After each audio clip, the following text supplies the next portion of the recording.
നമ്മളിപ്പോൾ രണ്ട് കയ്യിൽ സാധനങ്ങളായിട്ട് ബൂട്ടിൽ വെക്കാൻ പോവുകയാണെങ്കിൽ കാലൊന്നിങ്ങനെ വെച്ച് കഴിഞ്ഞാൽ നമുക്ക് ബൂട്ട് ഓപ്പണായി കിട്ടും.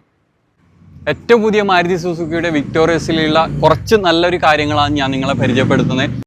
ഈ ഒരു മാരുതി സുസുക്കിയുടെ ലുക്ക് നിങ്ങൾ നോക്കിയ ഫ്രണ്ട് വശത്തു നിന്നാണെങ്കിലും സൈഡിൽ നിന്നാണെങ്കിലും റിയർ സൈഡിൽ നിന്നാണെങ്കിലും വളരെ മനോഹരമായിട്ട് പെർഫെക്റ്റ് ആയിട്ട് ഡിസൈനാണ് വന്നിട്ടുള്ളത് ഈ ഒരു വിക്ടോറിയസിൽ. അതുപോലെ തന്നെ എടുത്തു പറയേണ്ട മാരുതി സുസുക്കി ആദ്യമായിട്ട് അവതരിപ്പിച്ച ലെവൽ 2 അഡാസ് ഫീച്ചേഴ്സ് കൂടി ഈ ഒരു വാഹനത്തിന് ആഡ് ചെയ്തിട്ടുണ്ട്. സേഫ്റ്റി ഫീച്ചറായ lane keep assist, cruise control ഇങ്ങനെയുള്ള 10 സേഫ്റ്റി ഫീച്ചേഴ്സ് കൂടി ലെവൽ 2 അഡാസിൻ്റെ കൂടെ വന്നിട്ടുണ്ട്. വെന്റിലേഷൻ സീറ്റുകൾ, ഇലക്ട്രോണിക്സ് പവർ ബ്രേക്ക് ഇങ്ങനെ ഒരുപാട് ഫീച്ചേഴ്സുകൾ കൂടി പുതുതായിട്ട് മാരുതി സുസുക്കി ഈ ഒരു വാഹനത്തിൽ ആഡ് ചെയ്തിട്ടുണ്ട്. വിക്ടോറിയസിലെ ഏറ്റവും പ്രധാനപ്പെട്ട ഒരു ഫീച്ചറാണ് നമ്മളിപ്പോൾ രണ്ട് കയ്യിൽ സാധനങ്ങളായിട്ട് ബൂട്ടിൽ വെക്കാൻ പോവുകയാണെങ്കിൽ കാലൊന്നിങ്ങനെ വെച്ച് കഴിഞ്ഞാൽ നമുക്ക് ബൂട്ട് ഓപ്പണായി കിട്ടും.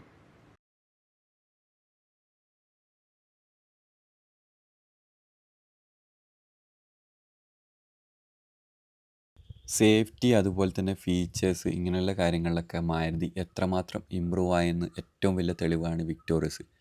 അതിൽ തന്നെ ഭാരത് എൻക്യാപ്പിൽ ഈ ഒരു വാഹനത്തിന് 5 സ്റ്റാർ റേറ്റിംഗ് കൂടി ക്രാഷ് ടെസ്റ്റിൽ ലഭിച്ചിട്ടുണ്ട്. 10.1 ഇഞ്ചായ പ്രോ വേരിയൻറ്റ് ഇൻഫോർടൈൻമെൻറ്റ് സിസ്റ്റം കൂടി ഈ ഒരു വാഹനത്തിന് പുതുതായിട്ട് ആഡ് ചെയ്തിട്ടുണ്ട്. അതിൽ അലക്സ കൂടിയുണ്ട്. 35+ ആപ്ലിക്കേഷൻ കൂടി നമുക്ക് ഇതിൽ ഇൻസ്റ്റാൾ ചെയ്യാൻ വേണ്ടിയിട്ട് പറ്റും. 11 ആംഗിളിലായിട്ട് ഈ ഒരു വാഹനത്തിൻ്റെ 360 ക്യാമറ നമുക്ക് കാണാൻ വേണ്ടിയിട്ട് പറ്റും. അതും കൺജസ്റ്റഡ് ആയിട്ടുള്ള ഏരിയയിലൊക്കെ നമ്മൾ ഡ്രൈവ് ചെയ്ത് പോകുന്നുണ്ട്. ആ കൺജസ്റ്റഡ് ഏരിയയിലുള്ള വ്യൂ നമുക്ക് വ്യക്തമായിട്ട് കട്ട് ആൻഡ് ക്ലിയർ ആയിട്ട് കാണാൻ വേണ്ടിയിട്ട് പറ്റും, ഒരു ബ്ലൈൻഡ് സ്പോട്ട് വരെ ഇല്ലാണ്ട് തന്നെ.